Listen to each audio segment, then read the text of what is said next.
Hey guys, I'm back again with another r/ProRevenge, and this one is titled Bad Roommate, Enough is Enough. Let's get right into it.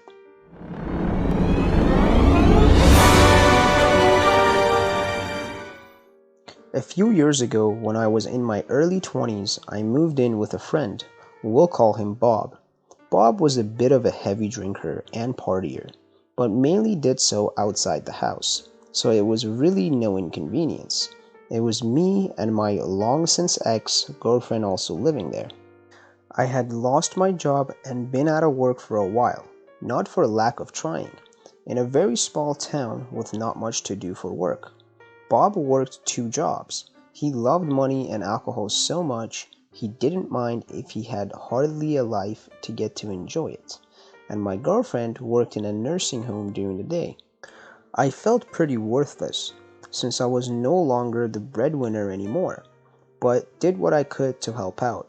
I got food stamps to take on the food situation for the household, cleaned, cooked, and did whatever I could to keep anyone needing to do a thing once they were done working for the day.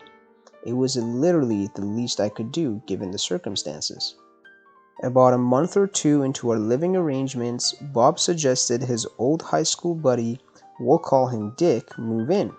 Bob explained that he worked on the boats and he would be gone for a month at a time and back for 2 weeks. Dry, rinse, and repeat. My girlfriend and I thought, it shouldn't be a problem, right? Wrong. From moment one, day one, Dick was a major passive-aggressive asshole. Bob walked him over to introduce us and he shook my hand in a manner that he was obviously trying to crush my hand and intimidate me. I could tell from how he looked and acted like an entitled asshole, but what he did and said immediately after confirmed it. So, you don't work and live here rent-free? Must be why Bob asked me to move in. Sure is nice for you, huh? Before I could say anything, Bob spoke up and clarified that while I didn't work, I kept the house clean, cooked, and kept the fridge stocked. I was not mooching and doing my part. Dick proceeds to say, but his girlfriend works while he stays at home all day? That's totally not cool. It should be you taking care of her, not the other way around. While I totally agreed that I'd rather be there for her than the other way around, I didn't need this jackass commenting and making assumptions that this is what I wanted or needed to hear. Look, I don't enjoy being the one who stays at home while everyone else works. I'd rather be out there working, contributing, and doing something worthwhile. This is not something I chose. If someone called me and offered me a job right now, I'd take it in a heartbeat. I'd prefer it if you stopped inferring that I'm just a lazy bum. I said as politely as I could, despite how angry I was. Dick looked at me like I grew a second head or something, and told me to calm down, like he hadn't said anything that was the least bit insulting, even though he clearly had. He didn't apologize, of course, and he eventually met my girlfriend when she came home. Dick was very polite and proceeded to make passive passes at her. We need to find you a working man, or you could use somebody like me to treat you right. My girlfriend was less than enthused by this and told him it was none of his business and she was more than happy with me. So, from the get-go, neither of us liked Dick at all. We resolved to keep as much space between him and us as possible. Unfortunately, Dick had about as much social awareness, social cues, personal boundaries, and proper etiquette as a rock. He constantly came barging into our living area, oftentimes before, after, or during sex, even after being told to either knock and be acknowledged to enter or not come in at all. Also, Dick turned the upstairs half of the house into a 2-week-long party central when he was home. It was loud. Between having over a dozen people all drunkenly stomping around and being loud, he was blaring music so loud that the entire house was vibrating. His parties were also causing a huge mess in both the house and yard, as well as damage. Dick and his buddies were also cleaning out the cupboards and fridge of all the food for the rest of us. effectively leaving the rest of us with nothing and having to rebuy the food out of pocket. Bob was almost never home. He was either working or at a girlfriend's place. Even when he was home, he came in so drunk that he would pass out so hard he couldn't hear any of it. He also woke up hungover and rushing into work, so he hardly noticed all that was going on. My girlfriend and I sat down with Bob and explained the situation to him. We explained that we had tried talking to Dick and telling him that he needed to quit coming into our living area all the time, and to either politely keep it down so my girlfriend could get some sleep for work or take it elsewhere.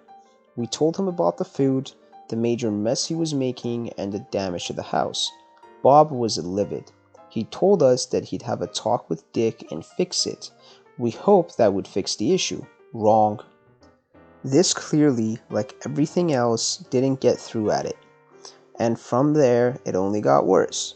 The intrusions into our living area were more frequent, ruining our sex life when Dick was home, and the parties got even bigger and more out of hand. A couple of times, the neighbors actually called the cops on Dick's parties, and he still wouldn't calm down.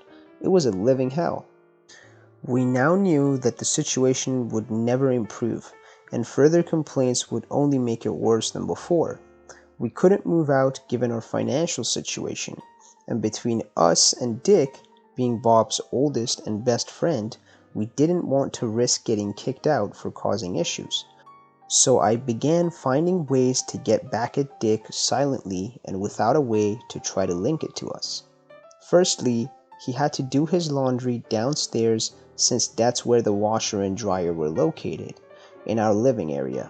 So whenever he had to put his laundry in the dryer, I'd stop it and pee in it before starting it up again. All his clothes and bedding smelled like straight up piss, and he couldn't figure out why.